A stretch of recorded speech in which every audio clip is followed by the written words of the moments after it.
bonsoir. Donc on fait cette rencontre avant tout dans le cadre de ce qu'on appelle la Biennale de Nemo. Donc c'est la Biennale internationale des arts numériques de région d'Île-de-France et qui s'intéresse cette année aux utopies et notamment nous aux utopies à propos de la banlieue. Et donc c'est dans ce cadre-là qu'on vous propose un peu ce thème, ces réflexions qu'on va mener. Donc au Lavoir, nous, on a consacré une exposition que vous avez pu voir là-haut. On a une programmation cinéma. Donc je suis le programmateur cinéma, donc voilà, j'ai concocté une petite soupe de films qui parlent de la banlieue de plusieurs manières différentes et en essayant d'en parler avec le plus de bienveillance. Parce que justement, dans le cinéma, ça n'a pas toujours été le cas. Et pas que dans le cinéma d'ailleurs, en réalité, dans l'actu, et toujours le cas dans l'actu. Et donc voilà, donc on se pose la question des banlieues, des grands ensembles qui ont émergé dans les années 50-60 par nécessité après les destructions des guerres et le besoin de logement. Et donc, depuis à peu près leur apparition, on fait l'objet de stéréotypes, de clichés. Ils ont eu des images, des étiquettes qu'on leur a collées, qui ont un peu évolué au fil du temps, jamais trop positivement, jusqu'à dans les années 2000-2010 où on commence à avoir une espèce de contre-courant où on se dit ce serait peut-être pas mal de représenter un peu plus fidèlement ce qui se passe dans les banlieues et ce que les gens font dans les banlieues. Et donc ça commence notamment dans le cinéma, mais aussi dans toute forme de création.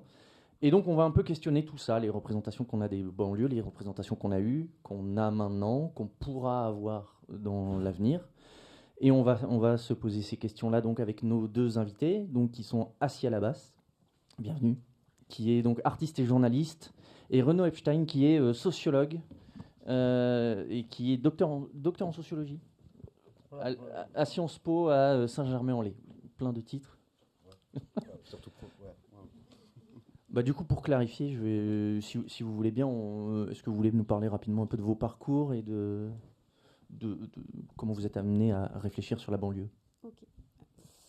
Bonsoir tout le monde. Donc moi, oui, donc c'est Assia. Donc j'ai d'abord commencé en tant que journaliste. J'ai travaillé pour différents médias, presse écrite, documentaire. Et puis après, donc j'ai basculé en freelance parce que c'était à la fois compliqué d'avoir une sorte de liberté d'expression, à vouloir couvrir des sujets qui me tenaient à cœur, notamment la banlieue. Alors que pour certaines chaînes de télévision, c'est pas les sujets qui les intéressent le plus, ou alors ils veulent le montrer d'une certaine manière qui ne me convenait pas forcément. Et puis il y avait aussi ce côté très structuré dans la réalisation de reportages, c'est images d'illustration, interviews posées, images d'archives. Et donc en termes de créativité, je me sentais un peu bridée, donc j'ai basculé après dans la partie freelance. Et ensuite, parce que j'ai toujours aimé l'art et les artistes qui informent, parce que j'ai souvent été informée d'une certaine manière en allant dans un musée ou au cinéma. Et donc, je m'intéressais à ce format-là. Et donc, je me suis dit, pourquoi pas essayer aussi d'informer en essayant de créer quelque chose d'artistique. Donc, j'ai pensé au cinéma tout de suite. Et puis, finalement, donc j'ai fait l'école Courtrage-May, donc une école de cinéma. Et aussi, l'année où j'y étais, il y avait donc cette formation d'art visuel. Et en gros, on a fait une exposition au Palais de Tokyo sur les 25 ans du film La Haine. Et c'était en fait ma première installation vidéo que j'avais fait en collaboration avec 2 autres artistes. Et en fait, c'était comme du documentaire, parce que ça parlait en fait de la place des images dans les affaires de violences policières. Mais on avait utilisé 15 écrans qui étaient projetés simultanément, pas mal d'images sur ces sujets-là. Et en fait, je me suis rendu compte que c'était le bon format pour moi de passer par l'art tout en faisant un peu finalement du documentaire. Et après ça, j'ai fait une autre installation pour les Regards du Grand Paris, qui est un projet qui se déroule sur 10 ans. Et donc là, j'avais fait un projet sur le RERB, qui parlait justement de... L'idée, c'était en fait de remplacer l'image qu'on voit... le paysage qu'on voit à travers les vitres du train, qui est toujours le même. Et en fait, c'était un parallèle avec justement l'image qu'on a à la télévision, dans les médias, au cinéma, qui est toujours la même, et donc de montrer autre chose. Et donc j'avais fait des photos, donc voilà. Et finalement, et donc après, j'ai fait une dernière installation pour Banlieue Chérie, qui était une expo qui avait eu lieu il y a quelques mois au Palais de la Porte Dorée.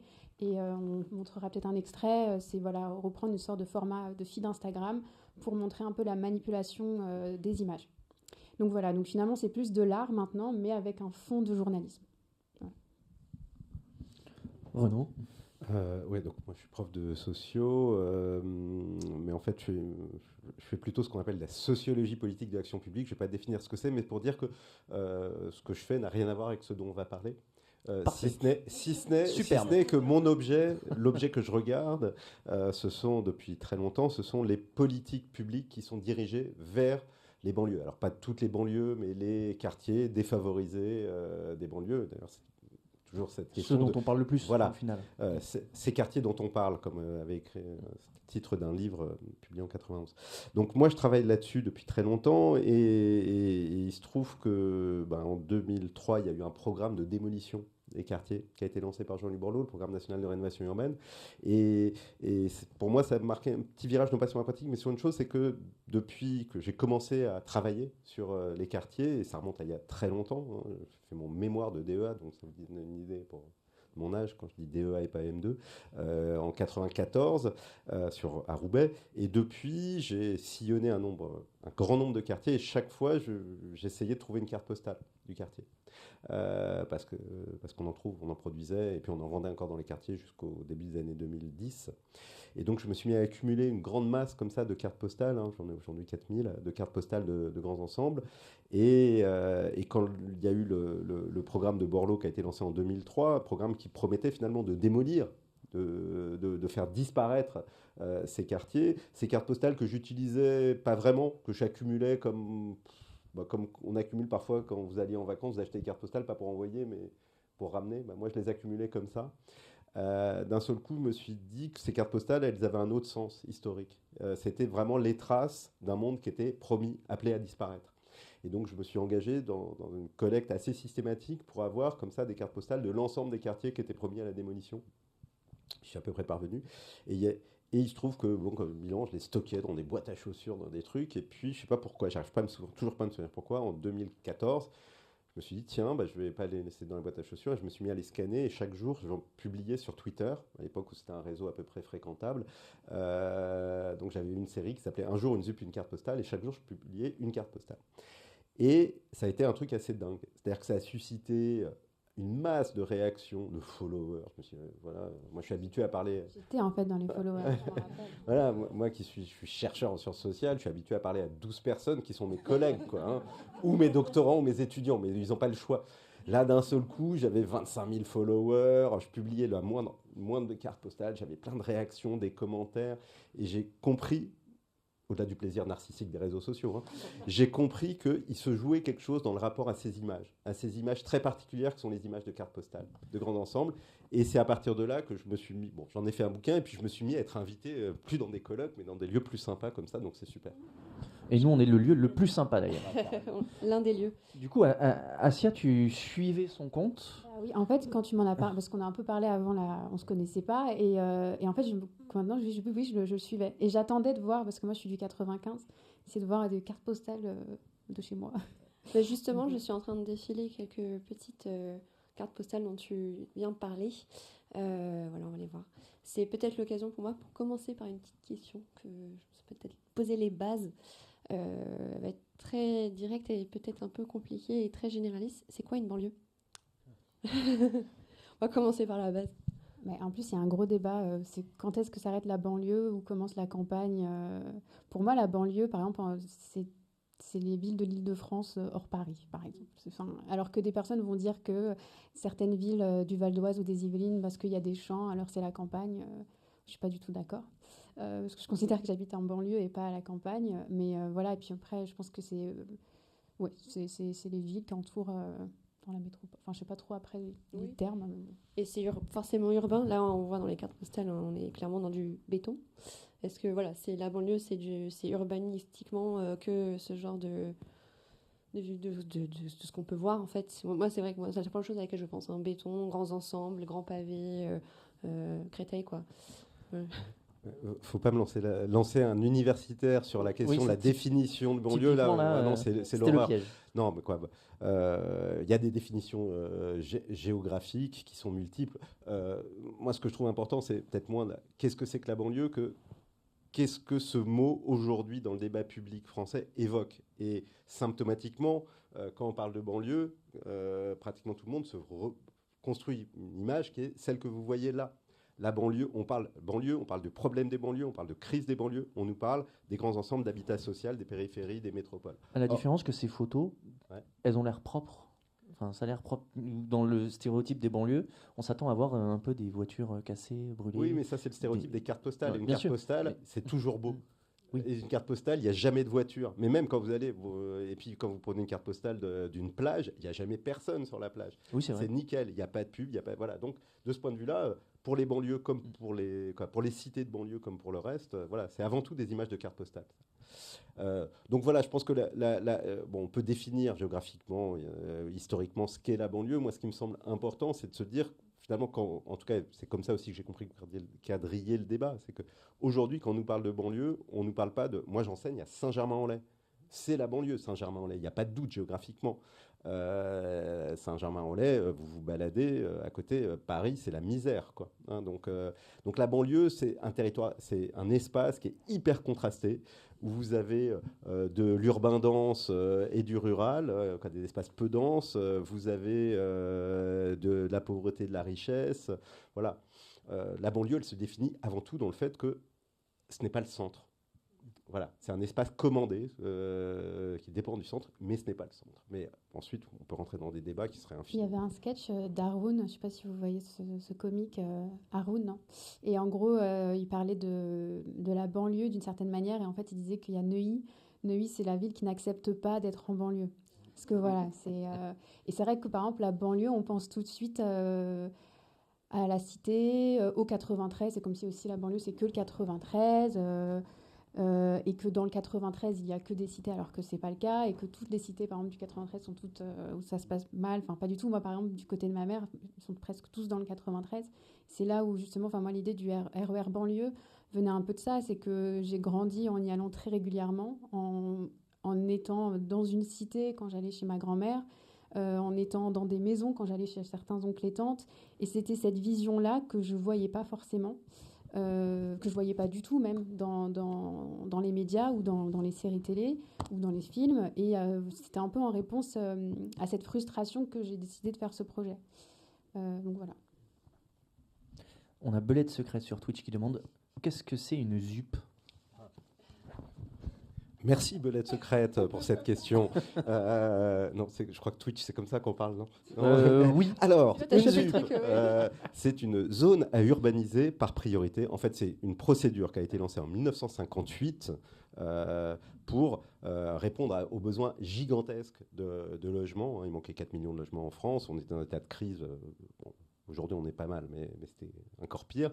Et pour pouvoir construire massivement, rapidement, l'État a lancé une procédure qui fait qu'en gros, pour aller très vite, on peut exproprier rapidement, facilement, sur de vastes terrains pour pouvoir construire des ensembles de plus de 500, plus de 1000 logements.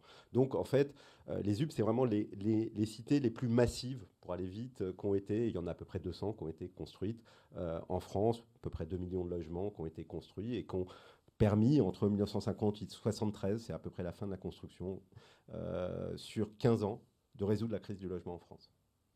Il n'y a plus personne dans la rue, et puis surtout, au-delà de il n'y a plus personne dans la rue, c'est que globalement, une amélioration de la qualité de logement absolument spectaculaire qui s'est jouée sur ces 15 ans par un volontarisme étatique de construction qui s'est matérialisé dans ces grands quartiers. Tout à l'heure, vous parliez de représentation de la banlieue. J'avais vu un article de presse qui évoquait l'usage donc, de l'IA. Voilà. On demande à Midjourney, loin de moi l'idée de faire une publicité ni de l'IA de Midjourney, mais c'était l'occasion de montrer cet article donc, sur France Inter, qui demandait voilà, représente-moi une banlieue française, et on en est arrivé là. Donc ma question c'est ça, comment on en arrive là avec ces clichés, c'est cette représentation de la banlieue. Vous parliez des médias, j'imagine qu'ils ont une grande implication, si ce n'est la cause principale, dans l'image négative qu'on a des banlieues. Oui, les médias, les reportages, BFM pour ne pas les citer, et d'autres reportages, documentaires et des films. Enfin, moi, je sais qu'un film, je pense à Bac Nord, par exemple. Alors, ce qui est mauvais de ma part, c'est que je ne l'ai pas vu. Ok, mais par principe, je ne le regarderai pas. Mais je sais en fait ce que ça raconte à un moment donné.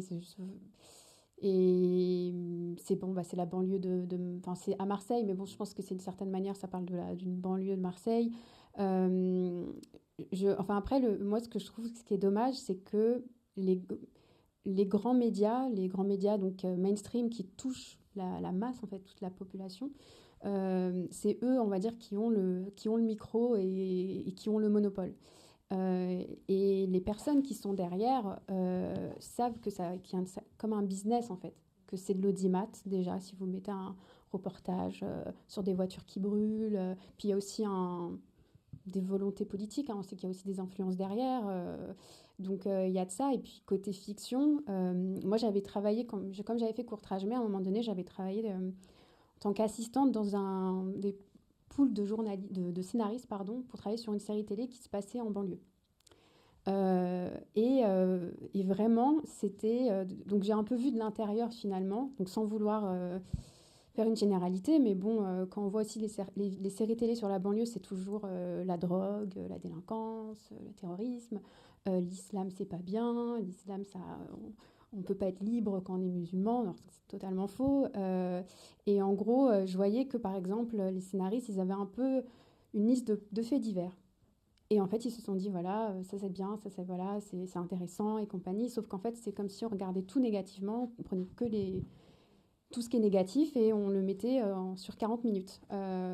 Et donc voilà, c'est des gens qui n'ont pas forcément une intention, qui ne connaissent pas forcément la banlieue et qui ont envie de faire un truc d'action. Donc voilà, c'est plus vendeur. Et donc voilà, je sais pas si ça répond un peu après à la question, mais c'est un peu là. C'est hyper intéressant que tu parles de Bac Nord parce que donc Cédric Jiménez qui réalise Bac Nord, il sort un nouveau film qui n'a rien à voir, Chien 51, c'est de la SF. Et en fait, depuis qu'il a sorti Bac Nord, il y a plein de gens qui le critiquent, notamment sur la représentation qu'il fait de la banlieue et le fait que potentiellement il serait d'extrême droite, tout ça. Sa défense, c'est je comprends pas. Il y a Scorsese qui fait des films sur la mafia, ça veut pas dire qu'il est mafieux. Et est-ce que il n'y a pas une espèce de déresponsabilisation du coup Complètement, surtout je me rappelle la conférence de presse à Cannes, il rigolait parce que c'est un journaliste de l'AFP qui avait, et j'ai mis cet extrait dans Curated Story, qui dénonçait ça, il disait en plus on est en période électorale, vous montrez ça, moi j'y connais rien, j'ai envie de voter FN, c'est ce que disait le journaliste. Et en fait il disait, et donc ils se sont mis à se moquer de lui en disant non mais n'importe quoi. Alors que je pense qu'ils savent, parce qu'il faut vraiment être complètement déconnecté de la réalité, ou alors ils sont complètement déconnectés de la réalité, mais on ne compare pas Scorsese avec quelqu'un en plus qui est d'origine, déjà on se compare, voilà, mais d'origine italienne. J'amende, c'était pas Scorsese, c'était Coppola, sur Le Parrain, où il disait, mais en fait Coppola, il fait pas partie du monde mafieux, et donc... Est-ce que ça a créé des stéréotypes sur la communauté italienne, new-yorkaise? Est-ce que la preuve, il s'est trompé, il a dit Scorsese. Parce que Scorsese a fait des films de mafieux. Mais ça crée des stéréotypes aussi sur par exemple, en l'occurrence, Le Parrain crée des stéréotypes sur la figure du parrain et sur le costard. Maintenant, quand on demande à quelqu'un de dessiner un parrain, Le Parrain, c'est cool. Ouais, je trouve quand même. Le film en lui-même. Je trouve la manière dont les personnages sont montrés, et c'est ça aussi le problème, c'est qu'ils ont un univers, en fait, c'est des personnages qui sont construits. Et par exemple, je sais que dans Bac Nord, ce qui était dénoncé, c'est que les personnages n'avaient pas de prénom, par exemple. Et c'était que des bêtes sauvages. Et donc, c'est ça aussi le problème qu'on peut dénoncer, c'est que, ok, vous faites, par exemple, il y a un film Un prophète. Un prophète, le personnage principal est un arabe, on ne sait pas s'il vient de banlieue ou quoi que ce soit, mais ça se passe dans une prison. C'est pas un film, on s'est dit que c'est une caricature ou ça fait du mal, parce qu'en fait, c'est un personnage qui évolue, qui est construit. Et donc c'est là aussi, je pense que ça manque de... Ouais, ça manque de construction. Tu voulais intervenir tout à l'heure. Oui, non, je voulais juste rebondir sur la question d'où vient cette mauvaise image. Assia insiste sur le rôle des médias et en se situant plutôt sur la période contemporaine. Moi, je voudrais quand même insister sur le fait que la mauvaise image, la mauvaise réputation des cités HLM de banlieue, elle est aussi ancienne que leur construction. Qu'il y a en France un rapport extrêmement ambivalent à ces quartiers depuis leur construction. que dès les années 50, dès les années 60, on a un double discours qui se construit de célébration, c'est l'utopie, c'est l'accès au confort moderne, c'est la sortie de la misère, et c'est la rentrée de la France dans la modernité, l'accès non seulement au confort, mais à l'accumulation de biens ménagers, etc., etc. Il y a un discours, à la fois un discours d'État là-dessus, mais aussi un discours communiste, des maires communistes qui le portent, et des habitants eux-mêmes. Et au même moment, simultanément, on a des discours très critiques, de la presse conservatrice. Il y a un très très bel ouvrage de Marc Bernardaud de 63 qui s'appelle Sarcellopolis. Marc Bernardaud qui avait eu le prix Renaudot, qui est un écrivain, un art de droite pour aller vite. L'Aurore, donc le Figaro, l'avait envoyé à Sarcelles pour défoncer Sarcelles. C'était le mandat. Et lui dit « Ok, moi j'y vais, mais je ne veux pas aller faire un reportage, je veux aller habiter là-bas. » Il a été habité là-bas.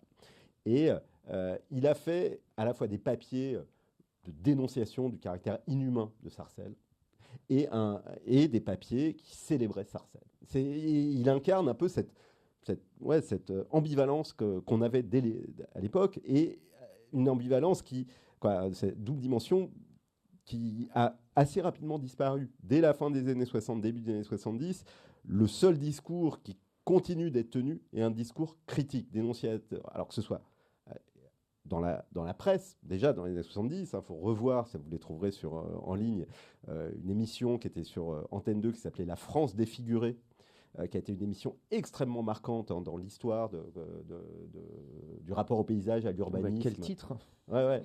Ah oui, donc était une dénonciation de la modernisation urbaine. Voilà, mais on a, à la faveur des faits divers, notamment en 71, avec un fait divers au 4000 à la Courneuve, la presse entière qui nous décrit ces quartiers comme des quartiers pathogènes, de délinquance, etc. Et le cinéma aussi, dire 2 ou 3 choses que je sais d'elle, de Godard, qui est sans doute la charge la plus violente contre l'urbanisme des cités de banlieue. C'est quoi, 63, quelque chose comme ça Donc voilà, on voit dès les années 60 ce discours très critique, il est présent. Et puis évidemment, dans le champ politique, il ne faut pas sous-estimer, notamment pour la période contemporaine, l'importance des discours politiques dans la construction de cette image très, très, très, très négative. Et moi, ce qui me semble marquant, c'est que cette ambivalence qui existait dans les années 60 au moment de la livraison, elle a progressivement disparu parce que les voix qui n'étaient pas des voix critiques, là, elle n'avait plus accès au discours public. Et par rapport à ce que vous disiez sur le cinéma, il a fallu attendre tardivement. Je veux dire, dans le champ journalistique, c'est après 2005 et le Bondi Blog pour que d'autres voix puissent apparaître. Et dans le champ du ciné, il a fallu attendre quand même quelques films dans les années 90 issus des banlieues, mais vraiment dans les années 2000-2010 pour qu'un cinéma parle des banlieues de l'intérieur et pas avec un regard extérieur, le Bac Nord étant le summum du regard extérieur. C'est clair. Et aussi, dans le cinéma, il a fallu attendre du coup, dans les années récentes pour aussi laisser les gens qui vivent s'exprimer sur leur... C'est d'ailleurs un peu le principe de Courtrajmé. Totalement, oui, c'est de trouver des nouvelles voix et des personnes qui puissent parler, en fait, récupérer le récit. C'est ça, vraiment l'importance.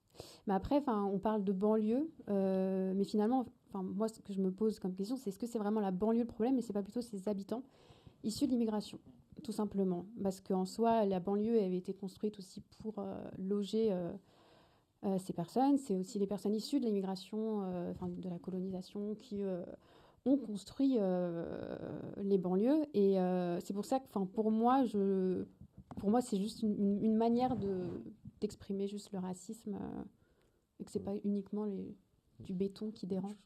Je crois que tu as complètement raison et de rappeler ça. La banlieue, dans le débat politique français, ça a une fonction métonymique. Métonymique, c'est tiens, tu veux un verre? Non, c'est pas le verre, c'est le contenu que je te propose. La banlieue, en France, c'est utilisé dans le débat politique, alors de moins en moins pour des raisons assez sombres, mais pour dire quoi? Noir, arabe, personne racisée. Ce qui pose plein de problèmes. D'abord parce que les quartiers de banlieue ne sont pas que des quartiers qui regroupent des personnes racisées, et que les personnes racisées en France n'habitent pas que dans ces quartiers. Mais comme, à la différence d'autres pays, européens, on est universaliste, colorblind, on ne voit pas les couleurs, universaliste, on ne voit pas la race en France, il y a des citoyens, et tout. Alors qu'il y a une une obsession pour les questions raciales, le détour territorial, le détour par quartier, c'est une manière de désigner ce qu'on ne veut pas nommer. C'est une manière dans les politiques publiques de cibler des populations qu'on ne peut pas cibler autrement. Mais bon, comme maintenant on est passé encore à un autre stade de racisme décomplexé dans le champ politique large, on n'a même plus besoin de faire ce détour. Maintenant, je voudrais juste revenir sur un tout petit point. Quand tu dis les banlieues ont été construites pour loger, non, elles ont été construites par les immigrés. Et les immigrés en ont été durablement tenus à l'écart. Ils étaient en gros, à la fin des années 70, cantonnés dans les bidonvilles, cantonnés dans les hôtels à la journée.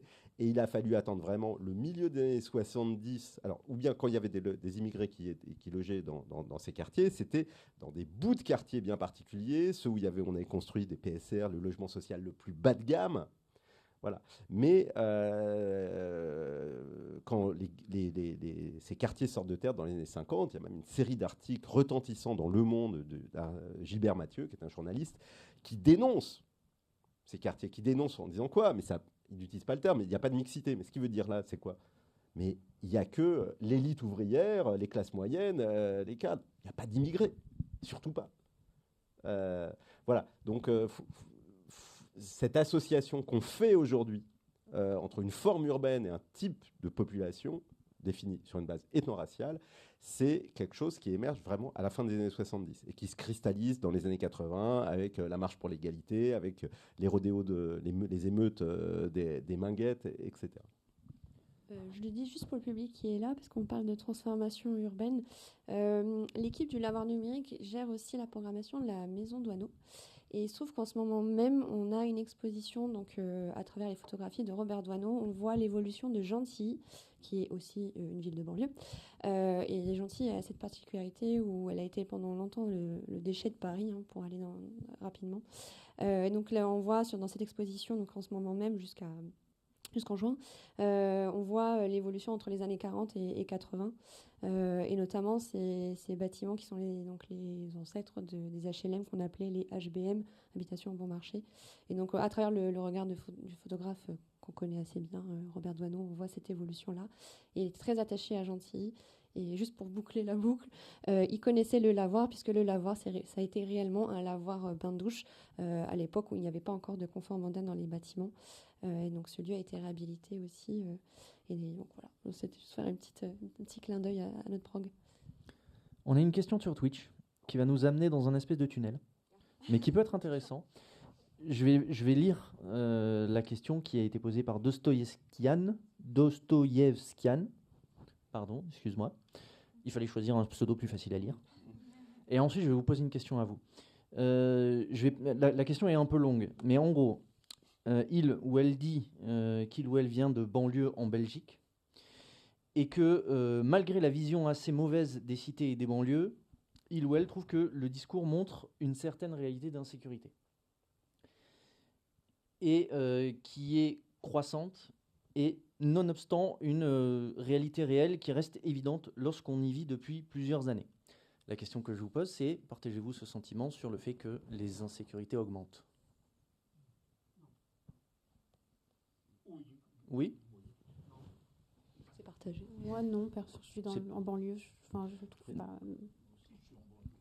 On partage. Alors, qui parmi vous vit en banlieue? Comme ça. Oh, là. Ok, à peu près la majorité. D'accord. Clairement.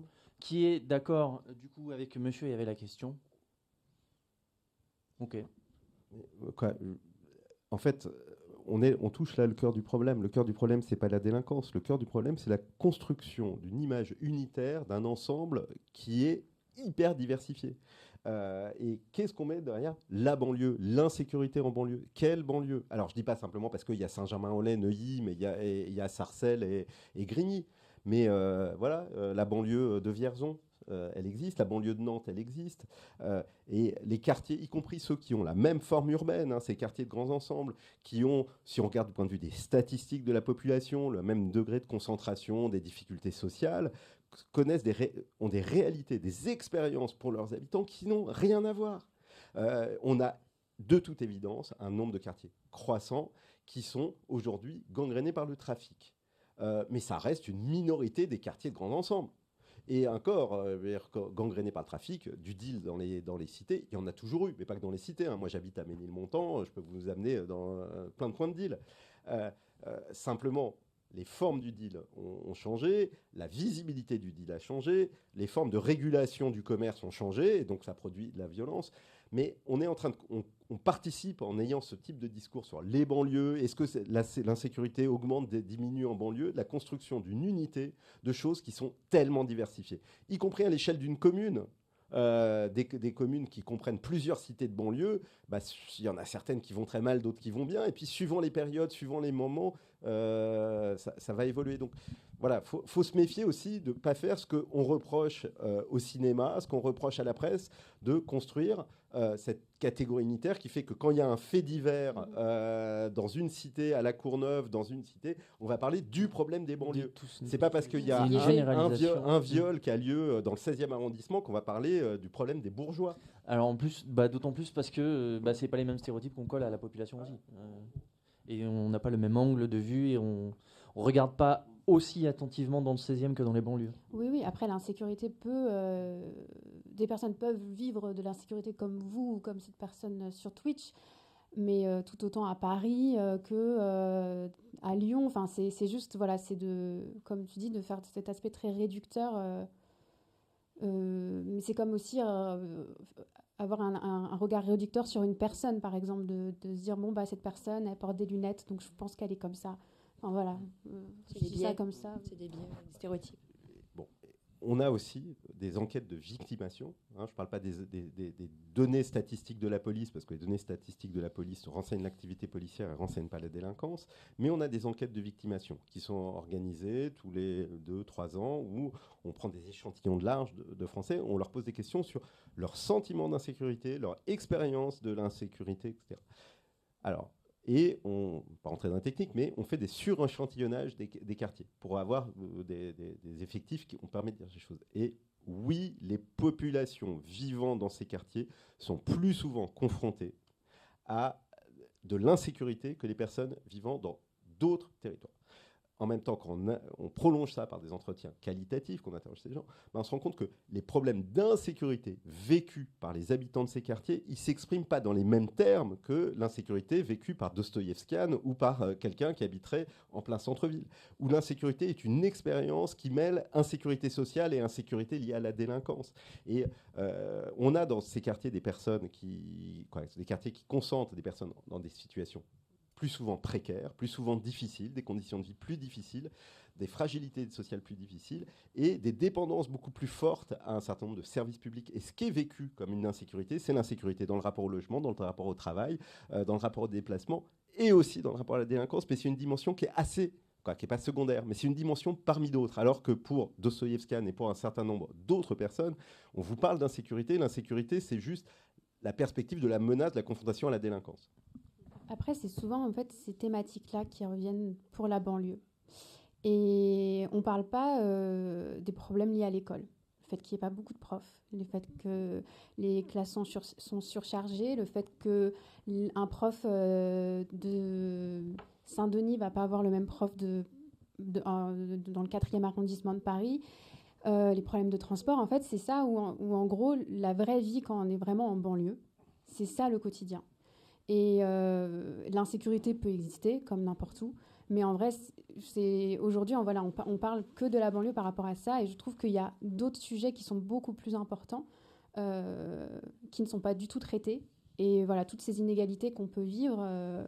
Moi, je sais qu'il y avait des frustrations quand, au lycée, on n'a pas du tout les mêmes avantages, on n'a pas du tout les mêmes... on nous parlait pas d'école d'ingénieurs, c'était pas... alors, on nous parlait de Sciences Po, ou il y avait... comme j'étais près de Cergy, donc on nous parlait de l'ESSEC, par exemple, il y avait peut-être des partenariats, des choses comme ça. Mais c'est tout. Et donc, pour moi, j'ai l'impression que c'est vraiment là où il faudrait peut-être un peu plus...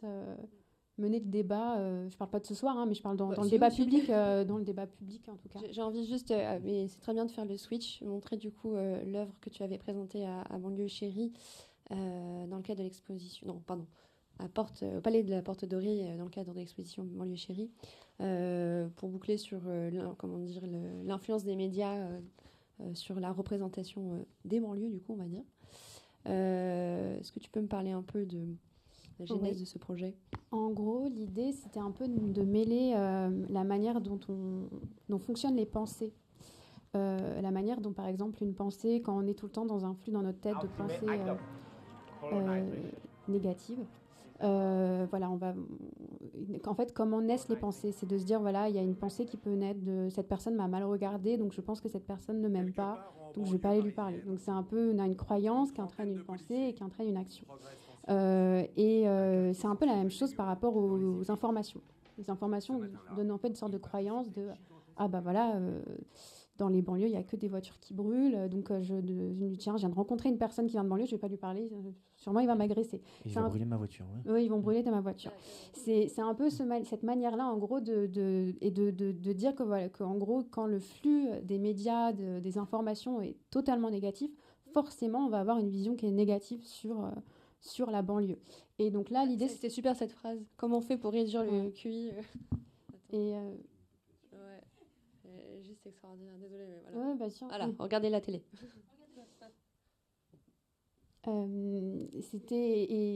Et donc là, en gros, et après, moi, c'était plutôt d'un point de vue journalistique, maintenant, on va dire que je vais plus aller sur les réseaux sociaux, sur Instagram, pour m'informer. Je vais suivre des comptes en particulier. Mais c'est vrai que l'idée, je pense que j'ai pas regardé parce que j'arrive pas à garder le rythme. Mais en gros, c'était l'idée de se dire, en gros, maintenant, sauf que sur les réseaux sociaux, bon, je sais pas, je pense que vous le voyez, on peut passer d'images de ce qui se passe en Palestine à des images de vacances de vos amis, à une publicité pour un rouge à lèvres. Et alors que dans le journalisme, on a cette règle, c'est déjà la hiérarchisation de l'information. On doit contextualiser, on doit vérifier les sources, et c'est des choses qui ne se font pas sur les réseaux sociaux. Et donc là, l'idée, c'était de faire donc une sorte de curation de vidéos, d'informations, de faire un feed, de recréer en fait un feed qui raconte une histoire. Donc cette histoire-là, de la manière dont les pensées peuvent et comment les news peuvent justement impacter la manière dont on voit la banlieue. Et d'essayer en fait de remonter à la trame en fait de tout ça. Je suis désolée, je perds complètement le fil en racontant tout ça, mais en gros l'idée c'était de remonter à la base. Pourquoi est-ce qu'on pense aussi négativement de la banlieue ? C'était justement que c'est lié à sa population, et cette population en fait qui est issue de la colonisation maghrébin, africain, et on traite les banlieusards un peu comme n'importe quel... moi, ce que je peux considérer, c'est que comme des citoyens de seconde zone, comme ça a été le cas en Algérie pendant la colonisation notamment. Donc voilà, et c'est un peu comment voilà comment les informations peuvent complètement nous noyer. Tout à l'heure, là, tu disais qu'on parle effectivement des problèmes de délinquance et ça permet de ne pas se poser la question de l'école, des transports, tout ça. Et c'est un truc assez classique quand quelqu'un se plaint, de dire en fait c'est ta faute. Il y a une espèce de gaslighting. En fait, il y a des gens qui sont en colère pour des raisons qui sont probablement légitimes. Plutôt que de les écouter, on va dire que en fait, non, ils sont trop violents et que probablement le problème c'est eux. Et comme ça nous permet de ne pas nous poser des questions et surtout de ne pas dépenser d'énergie à essayer de voir ce qui ne va pas. Pourquoi est-ce qu'il y a une violence aussi ? Et c'est un peu, il y avait une vidéo aussi qui explique ça, c'est en gros, il y a une sorte c'était une scène dans 10% où c'était un parallèle en fait, où elle parle d'un scénario, où elle dit mais en fait cette violence-là, elle est... on commence tout de suite comme ça, on dit que le peuple il est violent, un peu comme Révolution française, mais on parle de la violence un peu beaucoup plus subtile, le fait d'être dénigré, l'inégalité, et ça c'est beaucoup plus violent. Les violences systémiques. Exactement. Donc ouais, non. Et en plus de ça, il y a la fameuse... C'était un terme qui avait été utilisé notamment dans les présidentielles, je crois, mais tout ce qui touche aux polices, c'est la question de la violence légitime, sous prétexte qu'il y aurait une catégorie de gens qui pourraient légitimement, qui auraient le droit d'être violents, et une catégorie de gens qui n'auraient pas la légitimité d'être violents, peu importe ce qu'ils subissent. Je vois que tu dodeline. Oui, non, mais juste là. fous. Non, c'est juste parce que je me souviens du cours que je faisais en L1 sur construction de l'État. Parce que cette question de la violence légitime, donc on utilise n'importe comment, genre à la Darmanin, ouais, l'État a le monopole de la violence légitime. Bon, on va pas faire Voilà, le cours, exactement. mais la base, c'est Max Weber, quand il essaye d'expliquer la formation de l'État, il dit l'État, c'est un groupement politique qui revendique avec succès le monopole de la violence légitime. Il ne dit pas du tout que l'État, c'est la violence légitime. C'est que l'État, c'est ce truc qui a réussi à faire croire à tout le monde qu'il était légitime à avoir un usage de la violence. Voilà. Mais non, il n'y a pas de quoi. Bon, voilà. Non, c'est pas pour dire à la Darmanin, ouais, l'État, les flics, la violence policière est légitime, parce que c'est en train d'être retourné comme ça. Et alors Bien que sûr. Weber se pose la question de savoir comment est-ce qu'on a réussi à faire croire à tout le monde qu'il pouvait y avoir un corps qui pouvait avoir le monopole de la violence pendant que le reste de la société s'envoyait privé. Et donc, qui est juste un moyen d'asseoir un pouvoir et une domination. Fonctionner un État. Hein. Exactement. Si vous avez des questions ou des remarques ou quoi que ce soit, n'hésitez pas. Il y a une dame, Anne.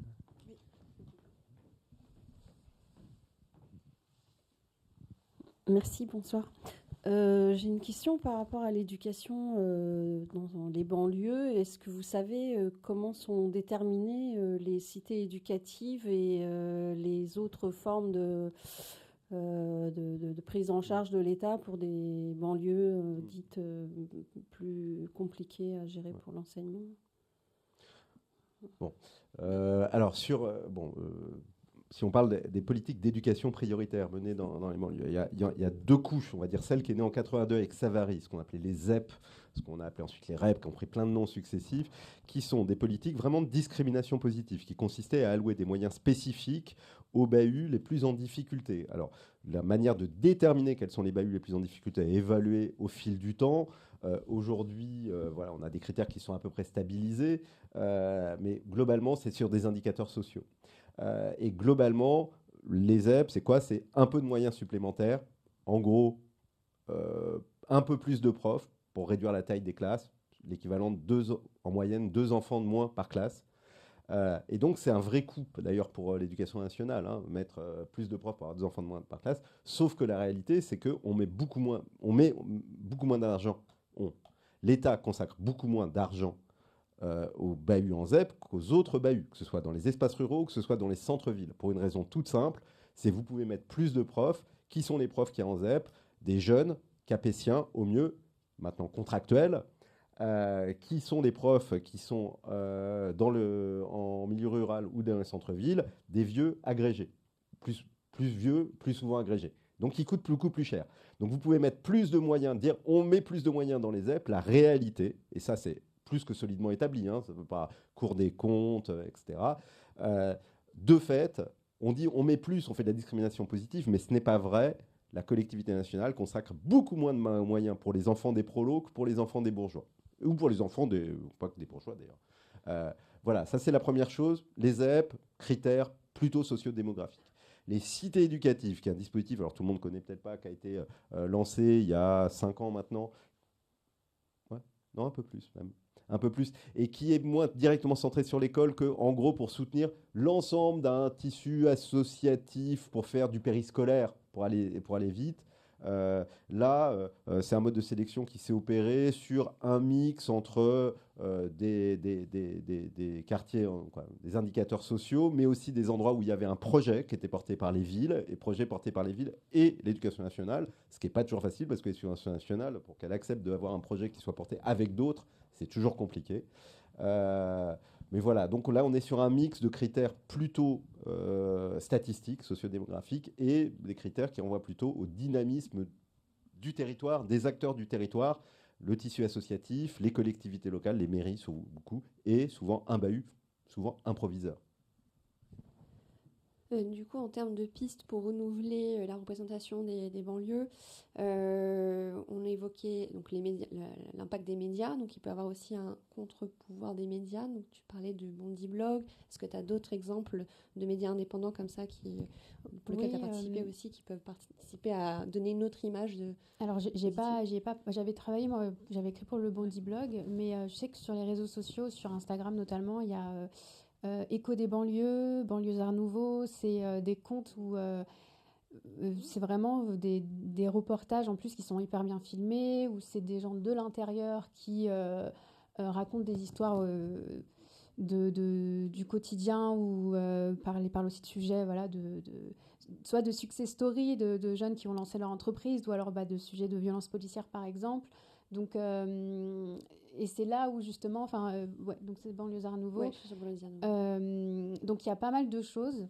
Il y a l'Étincelle, il y a Plume Média, il y a Street Press aussi, Street Press, ouais, qui parle de sujets, alors pas que banlieue, mais oui. Donc, mais alors, moi, je trouve ça génial parce que on récupère le récit.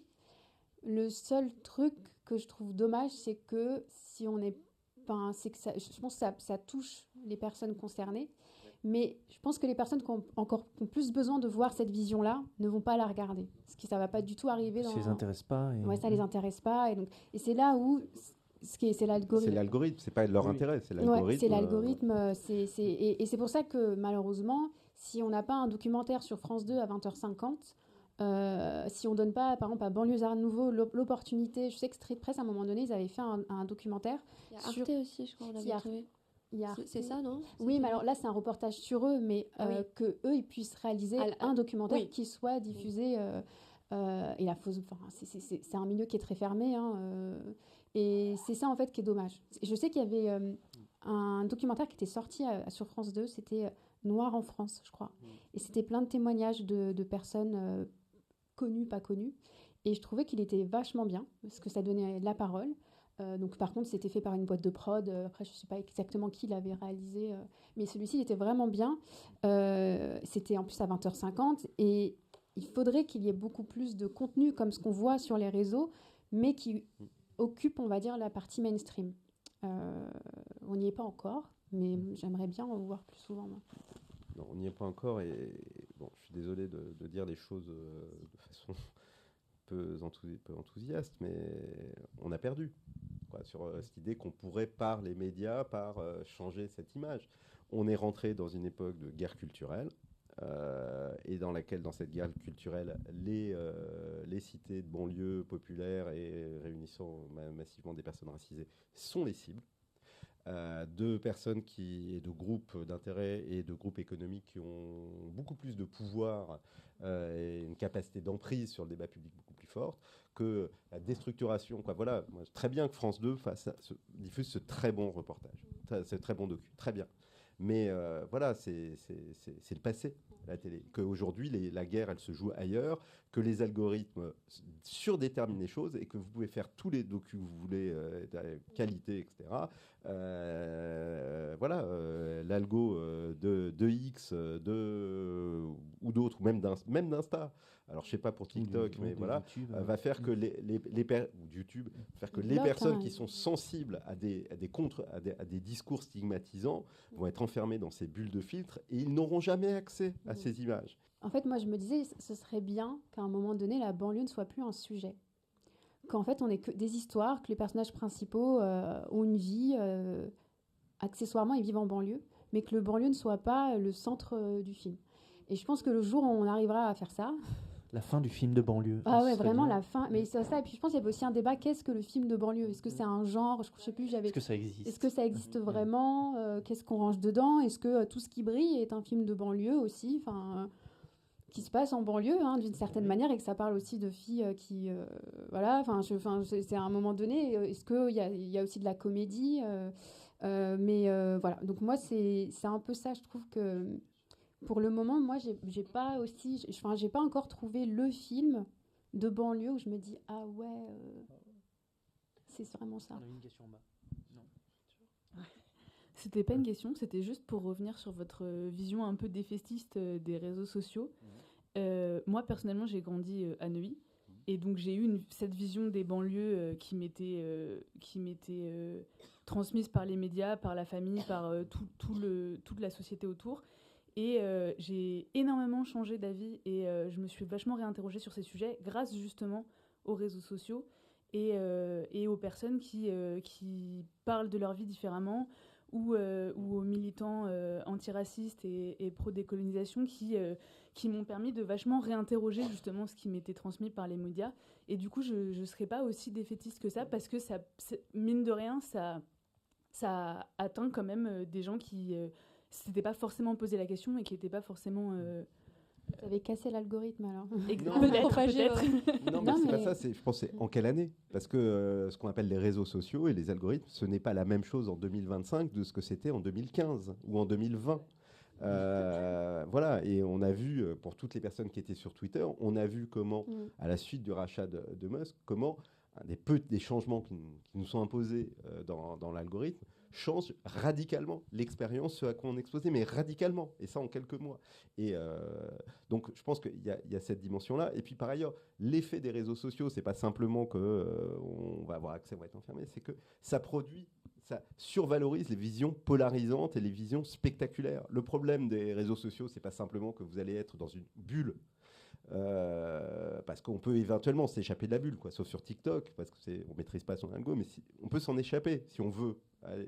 Mais le problème, c'est que fondamentalement, on n'a pas accès à du tiède, on a accès qu'à du spectaculaire, à de l'émotion, à de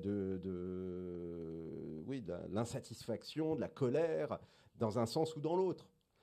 Et effectivement, par exemple, pour parler de banlieue, on pourra avoir accès à des paroles militantes en colère, et c'est très bien. Mais avoir accès à l'ordinaire, le quotidien, le banal, la banlieue, c'est d'une triste banalité, en fait, comme partout, quoi.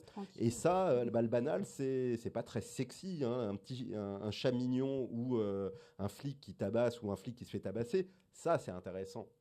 Mais franchement... C'est là aussi l'idée de sortir des réseaux sociaux. Après, moi, après, je me dis, si vous ne travaillez pas en banlieue, si vous n'y vivez pas et si vous n'avez pas de la famille qui y vit, forcément, vous n'allez pas y aller. Mais c'est vrai que si on a toujours une vision à travers un prisme, c'est là où ça reste très... soit spectaculaire, en tout cas, voilà, c'est quelque chose de très imagé. Et en même temps, il y a aussi une représentation de la banlieue parfois qui est un peu too much, je trouve, qu'on en profite un peu, parce que c'est... Encore une fois, je pense qu'il y a un business qui se fait, les publicités, je sais pas, Nike et compagnie, qui peuvent aller à Clichy pour rendre ça cool. Voilà. Après, c'est un peu... il y a un peu ces deux types de représentations. Mais je pense que... Qu'il y a aussi un effet délétère. Il me semble que, du coup, quand Nike va dans les banlieues pour valoriser ce qui se passe en banlieue, il me semble que ça construit un imaginaire pour les jeunes de banlieue, que le moyen de se sortir de la banlieue, c'est que par le sport. Et ça aussi, c'est le truc, c'est que je sais qu'il y avait... En fait, on dirait que les jeunes, on leur dit que c'est soit vous êtes footballeur, soit vous pouvez être rappeur, ou... mais c'est tellement faux. Et en même temps, moi, j'ai énormément j'ai des cousins, des cousines qui vivent en banlieue, et... ça peut aussi être un cliché parce que moi, dans ma famille, on est tous un peu classe ouvrière moyenne, à l'école, un bac S, L, des études de droit ou voilà, donc il y a une sorte de diversité aussi. Et en fait, je pense que cette normalité, on n'en parle pas aussi forcément. Mais c'est vrai que c'est aussi l'impact de se dire, on a cette image-là de tu peux devenir que ça en fait. Tu peux devenir que soit un délinquant ou soit autre chose ou un rappeur. On ne laisse pas assez d'opportunités. Bon, moi je suis un petit peu décontenancé. On devait parler de la banlieue et en fait on parle que des grands ensembles. Alors je trouve que tous vos points de vue ne sont absolument pas objectifs et on n'arrive pas à déterminer. La banlieue, ce n'est pas seulement les grands ensembles, mais c'est autre chose. On aurait dû parler aussi du centre, on pourrait parler de la distribution des communes qui chacune cherche à avoir, disons, un certain potentiel, la concurrence entre. Et voilà, ça me déconcerte beaucoup. Vous avez parlé que de la... Voilà, que de la... Et je ferai aussi un reproche, mais très gentil, sur les cartes postales. Je suis désolé, mais les cartes postales... moi, je suis né en banlieue, je vis en banlieue, et les cartes postales, il y en a toujours eu. Parfois, c'était des monuments aux morts, des écoles, etc. pas seulement des grands ensembles. Bien Je vais te évidemment. laisser parler. C'est juste moi, personnellement, quand je dis banlieue, je pense pas qu'aux grands ensembles. Donc c'était pas du tout. On l'a c'est pas un- réduit à ça. Oui. Ce qu'on a vu ce soir. Oui. Dans Non. le fil de nos discussions, effectivement, en traitant des sujets, on traite des sujets qui sont communément affectés aux grands ensembles. Monsieur a raison, mais en effet, mais vous faites parfaitement bien de le dire, parce qu'en fait, on est libre, on peut parler aussi d'autres choses. Non, mais c'est surtout, voilà, on a quoi, une bonne heure de discussion. Oui, non, mais on a eu une introduction où la question c'était c'est quoi la banlieue. Et donc on a dit, voilà, pour essayer de cadrer, on va pas parler de toute la banlieue. On va parler, en l'occurrence, de cette question. Mais moi, je suis d'accord avec vous, on pourrait parler de bien d'autres sujets, et j'espère que l'avoir moderne pourra reparler. Voilà, mais en l'occurrence, on peut pas parler de tout. Et en Sinon, on plus, parle de rien quand on ne parle de tout. pas de réinventer la banlieue. Vous ne l'avez jamais abordé, ça. On y vient doucement. Ouais. On a parlé de cinéma, de nouvelles Oui, d'accord, représentations. mais on est en train de dire, il y a une On heure. a- Bon, il faut quand même, je sais pas, Non. c'est le titre me... D'accord. On y vient. Bah justement, on y vient. On a parlé. Donc, on a parlé d'éducation. Oui, bien On a sûr, parlé c'est de normal. contre-pouvoir dans les médias, de possibilités en termes de médias indépendants. Les médias, c'est pas la vie, quand même. La Et vie, on peut c'est y la vie venir concrète, Vous doucement avez parfaitement sur raison. d'autres choses. Effectivement, on a parlé beaucoup de cinéma, on peut parler de d'autres formes. Alors, on a évoqué donc ton œuvre dans Banlieue Chérie, des structures culturelles qui essaient de montrer d'autres manières, des regards d'artistes qui vont interroger la question de la banlieue. Est-ce que vous avez d'autres exemples sur lesquels on pourrait venir par rapport à ça? Donc, on a parlé de cinéma, mais est-ce qu'il y a d'autres...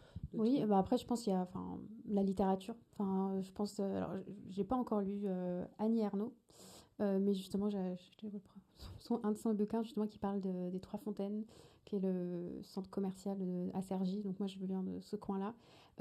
Et c'est un peu aussi une manière de parler des choses du quotidien et de donner sous un prisme un peu différent. Mais après, voilà. Mais juste pour revenir sur ce que vous disiez. Je sais pas pourquoi vous dites qu'on parlait que des grands ensembles. C'est la réalité. Non. Alors, On a on tellement va pas parlé débattre sur la oui. forme des rencontres. J'ai quand même posé la question dès le départ, c'est quoi la banlieue? On s'est rendu compte que c'est un vaste sujet et que forcément, dans les discussions, on va, sur une heure, tendre à parler d'une chose, puis après d'autres choses, faire des allers-retours. Donc, on ne va pas se justifier sur la forme. Par contre, sur le fond, effectivement, c'est intéressant. On a parlé d'éducation, de médias, de cinéma. Et on peut effectivement voir s'il y a d'autres formes pour réinventer donc, la représentation, encore une fois, qu'on a de la banlieue. Donc, énumérons d'autres exemples. Si on a... La meilleure façon et la seule façon concrète de réinventer ou de transformer l'image de la banlieue, c'est de transformer la banlieue dans sa forme urbaine. C'est les politiques d'aménagement. Et ce qui fait banlieue, ce sont les politiques d'aménagement. Ce qui fait la banlieue dans la forme qu'elle prend, ce sont les politiques d'aménagement. Et on pourrait discuter des politiques d'aménagement qui sont conduites aux différentes époques, celles qui sont conduites actuellement. Je ne suis pas absolument certain que ce serait le même débat, que ce soit pour en articulation aussi avec les questions qui sont traitées dans l'exposition. Et puis après, ce serait un peu chiant, mais moi je veux bien parler, c'est mes objets de c'est là-dessus que je fais des recherches. Donc moi, si vous voulez qu'on parle des politiques d'aménagement, des procédures d'aménagement, des instruments, des référentiels qui les guident, et qu'est-ce que fait le métro du Grand, qu'est-ce que font tous ces quartiers, en quoi est-ce que ça transforme la banlieue, en quoi ça transforme les représentations, les pratiques, les images. Voilà, tout ça, évidemment, on ne va pas tout traiter. Et justement, par rapport au nouveau métro, moi je sais qu'il y avait des réflexions par rapport au métro, donc les nouvelles lignes qui vont arriver. Donc il y a le métro 16 qui va traverser presque toute la Seine-Saint-Denis, mais qui ne passe pas par Paris. Et il y avait un ressenti, parce que quand j'avais fait mes interviews pour RER Banlieue, de se dire on ne veut pas nous inclure. On ne veut pas qu'on passe par Paris, donc il y a un peu ce ressenti-là. Mais moi, par exemple, quand on parle de réinventer la banlieue, moi je trouve la grosse problématique, c'est qu'on ne peut pas vraiment voyager de banlieue à banlieue. Je ne sais pas si pour vous, mais par exemple, pour aller, si vous êtes du Val d'Oise, vous voulez aller dans les Yvelines en transport en commun, vous êtes obligé de passer par Paris. En voiture, c'est beaucoup plus court. Si vous n'avez pas la voiture, vous ne pouvez. Donc c'est très problématique. Et moi, c'est ce que je peux reprocher dans ces nouvelles lignes de métro, de tram, c'est que déjà la grande couronne n'est pas vraiment impliquée, n'est pas concernée. Moi personnellement, alors c'est vraiment l'extrême. Saint-Ouen, moi, je vais pouvoir un peu récupérer des lignes qui vont un peu me faire bouger, qui vont me faciliter. Mais c'est là où je trouve que dans la manière dont ça a été réfléchi, donc par contre j'ai vu les nouvelles gares, ça va être très beau, il y a des œuvres d'art et tout ça, hein, et c'est génial, il y a quand même des choses qui avancent, mais en tant que personne qui vit en banlieue, je suis je suis un peu coupée, on Vous va avez dire. l'exemple, la 15, la 16, etc. Sont des lignes qui vont améliorer le déplacement de banlieue à banlieue. Non, mais Ça dans fait le pas- même département. Non. Moi, je suis désolée. Enfin, moi, mais alors Pas peut-être du pour tout. vous. La 16, la 15, Oui, d'accord. Elle va tomber à Rosny, elle se poursuivra sur Marne-la-Vallée et elle va dans le nord. Oui, mais alors, ok, mais alors c'est vraiment très peu. Enfin, moi, personnellement, je trouve que dans la. Oui, pour l'instant, mais moi, je suis désolée, dans les prochaines. Non, mais- Après, alors, l'idée, pas le c'est cas. le laveur surtout numérique. le alors, problème si d'Asia, Sheila- c'est qu'il n'y a Oui, pas de de gare à rappeler côté de l'objet chez de- elle, et Voilà. ça, c'est ça le problème. En Ce que fait, je comprends. je comprends pour votre question. Mais l'idée de ces rencontres, c'est toujours de rattacher un phénomène du quotidien à du numérique. Donc là, l'idée, c'est de parler de la banlieue et de la création audiovisuelle. Donc, c'est très intéressant de parler du Grand Paris Express, mais moi, ce que je vais faire, c'est que je vais faire un parallèle avec une œuvre qui est dans l'exposition au Laveur numérique. Il y a une dame juste derrière le monsieur qui voulait une Et question. je mais- finis ma phrase, Oui, s'il te pardon. plaît. Donc, Caspar Ravel, qui, missionné par le Grand Paris, a proposé une œuvre immersive dans laquelle il va questionner, grosso modo, rappelle-moi, c'est Créteil. Créteil-les-Chats. Oui, j'ai une obsession pour Créteil. Donc, du coup, c'est un regard d'artiste vis-à-vis ce quartier-là. Et ce qui est intéressant, c'est ça. Nous, on veut faire ce parallèle-là quotidien. Voilà. Vas-y. Non, je proposais de laisser la parole à la dame qui avait une question, mais Effectivement, merci Sheila d'avoir recentré le débat parce qu'effectivement, on ne peut pas aborder tous les sujets ici. La question de l'urbanisme est un sujet en soi et ici, on traite effectivement des arts sonores, de la photographie, de la vidéo. Mais peut-être une question qui serait dans notre sujet. Bon, pas vraiment, mais c'est assez généraliste. Il y a l'Association des maires de France. Est-ce que dans l'Association des maires de France, il y a des maires qui sont axés justement sur les politiques de banlieue? Et une autre question, est-ce que vous, en tant qu'enseignant, est-ce que vous êtes approché par des maires pour justement déployer des politiques sur les banlieues qui se basent sur des études qui ont été Alors, démontrées positives? Sur l'AMF, dans l'AMF est une association généraliste dans laquelle il n'y a pas de représentation de banlieue, mais il y a en revanche une association, l'association des maires villes et banlieues. Vous savez, il y a des associations d'élus pour tout, pour la montagne, le littoral, les villes royales, ce que vous voulez. Il y en a une pour les banlieues. C'est une des associations de maires les moins puissantes et les moins entendues. Voilà. Mais bon, elle existe. C'est le maire d'Allonne qu'on est le président, Philippe Rieux. Bref. Est-ce que moi, personnellement, et comme d'autres collègues, travaillent sur la question, est-ce qu'on est approché par des élus? Des élus, peut-être pas, mais en tout cas par des villes, bien sûr, pour participer à des évaluations, pour faire des conférences. Oui. Maintenant, sur la question du dialogue et des rapports entre sciences sociales et politiques publiques dans le domaine de l'urbain, c'est une longue histoire, pratiquement aussi longue que l'histoire du cinéma et de la ville. Et une histoire il y a un très beau livre d'un sociologue qui s'appelle Michel Lamiot, qui s'appelle Contre l'État, les sociologues, qui est une histoire de la sociologie urbaine, contre l'État. Et en introduction, il dit c'est contre l'État, comme Sacha Guitry disait à propos des femmes, je suis contre les femmes, tout contre. Voilà, les sociologues dans le rapport aux politiques urbaines, à l'aménagement, c'est ça, c'est contre, tout contre. C'est-à-dire qu'on participe et on s'oppose, et dans cette tension, c'est compliqué et on ne peut pas dire qu'on ait toujours une grande influence sur les politiques menées. si vous voulez faire une dernière remarque éventuellement. Ah, on en a 2, 3. Oh là là.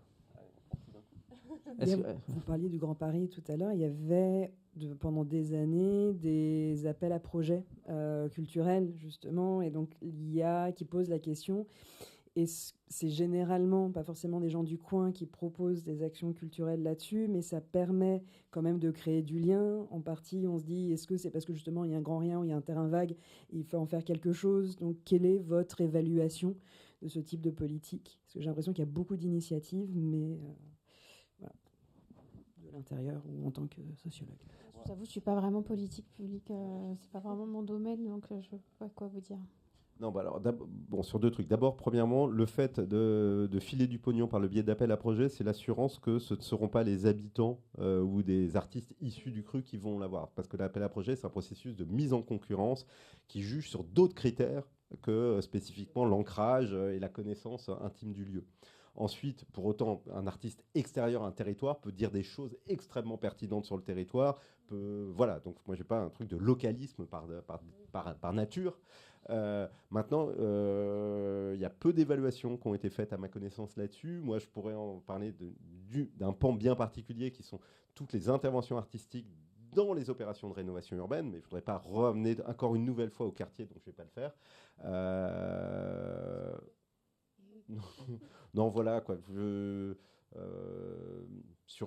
Là, en l'occurrence, sur l'intervention artistique dans le GPE, dans le Grand Paris Express, bon, c'est un peu comme le 1% artistique dans les projets autoroutiers. Hein.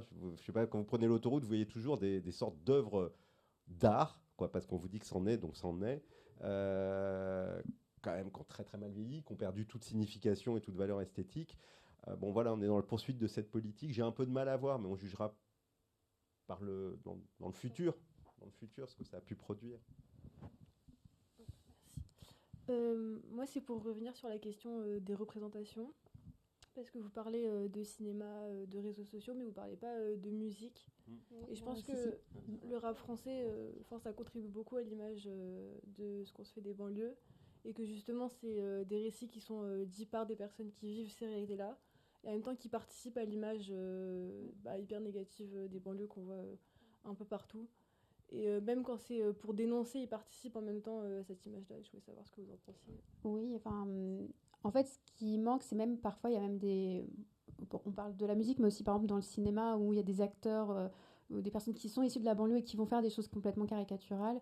Après, dans Intouchable, par exemple. Ouais, après, ça, j'avais bien aimé, moi, quand même. Oui, alors, mais c'est tout ce qui est venu après, sur tous les films où il y a un homme ou une femme blanc qui va aider un jeune... issu des quartiers et qui va lui apprendre à faire du violon, enfin, tous ces trucs-là. Mais par rapport à la musique, bon, après, moi, je veux pas rentrer dans un truc où brider, on va dire, la créativité des gens qui ont envie de s'exprimer, qui ont leur univers. Le seul truc, c'est que parfois, voilà, ce qui manque, c'est peut-être d'autres genres ou un rap qui va être genre la nostalgie de l'époque Diams, voilà, où les textes étaient beaucoup plus écrits, où il y avait quand même des choses, années 90, années 2000. C'était mieux avant, voilà. C'est juste ça, en fait. Je pense que sans vouloir... moi, je suis pas non plus j'écoute pas non plus énormément de rap, mais à l'époque, je trouvais que les textes étaient vraiment... Enfin, ils étaient politiques, ils étaient engagés, ça racontait des choses. Et c'est juste dommage que maintenant, il y ait moins ce contenu-là. Et après, on parlait de ce truc de Nike où on influence les jeunes, on dit, voilà, en fait, vous avez que ce couloir-là qui vous attend, et c'est dommage, voilà, qu'il n'y ait pas plus de renouveau peut-être dans ce genre musical. Mais après, je pense qu'il n'y a pas que le rap aussi qui peut venir de banlieue. Quand même, sur la banlieue, je pense que vous avez vraiment raison. Ça a joué un rôle clé dans l'histoire sociale des banlieues, et dans un contexte dans lequel les habitants des banlieues avaient très peu la parole ou très peu de capacité de porter une parole vers l'extérieur, parce qu'il y avait des gatekeepers, parce qu'il y avait des journalistes qui n'étaient pas là, parce que produire un film c'est compliqué, et quand on n'a pas toutes les ressources on n'y arrive pas, il n'y avait pas les réseaux sociaux, donc on devait passer par la télé pour diffuser des images. Le rap et le succès du rap a été le premier espace qui a permis l'émergence d'une parole issue des banlieues, et l'immense succès du rap à partir des années 90 a permis de faire que cette parole, elle n'a pas été simplement une parole de banlieue pour les banlieusards, mais une parole de banlieue qui a été entendue par toute une génération. Et de porter cette parole. Le problème, éventuellement, alors moi je ne porterai pas de jugement sur l'évolution du rap, j'en écoute plus assez pour savoir si c'était mieux avant ou pas, mais en revanche, ce qui est très clair, c'est que dans la construction d'un succès du rap, et parce que c'est devenu une industrie, et finalement, il y a eu une forme de norme, et que pour faire du rap, et pour faire du rap qui pouvait passer sur les radios qui étaient écoutées, il fallait rentrer dans les codes, et dans une grammaire qui a été écrite par NTM, puis qui a ensuite été par 113, par d'autres, et qui était plutôt une transposition du gangsta rap qu'autre chose. Oui, mais après, il y a les Princes de la Ville, par exemple, ou juste Tonton du Bled, où c'est quelque chose qui avait juste, c'était pas juste une belle musique, enfin voilà, ça avait quelque chose, je trouve, d'assez fort pour les gens de banlieue. Après, des grands ensembles, oui, mais pas que finalement, ça parlait à beaucoup de gens, oui. Ouais. Même à Neuilly, ça parlait. Et par rapport à la musique, il y a... On l'entendait en tout cas. C'était la bande-son d'une génération. Par rapport à la musique, il y a aussi un petit élément de réponse en termes de politique de ville et en région et en département. Il y a tout un réseau de scènes conventionnées de musique actuelle qui ont été hyper importants et qui ont permis de décloisonner aussi, faire en sorte que alors là, pour le coup, les jeunes puissent avoir accès à un studio son, à un accompagnement avec des artistes, avec des ingé-sons dans leur banlieue, et pour sortir aussi du centralisme parisien où tu dois payer ton studio son à 40 € de l'heure. Il y avait ces scènes conventionnées, il y a toujours ces scènes conventionnées. Donc je sais qu'en musique, il y a ces petits, voilà, c'est quand même des petits bijoux comme ça en termes de politique de ville et départementale et régionale. Mais c'est vrai qu'en fait, c'est peut-être si on réinventait la banlieue, mais où la création, on va dire, artistique, et de sortir un peu de ces codes, comme il peut dire...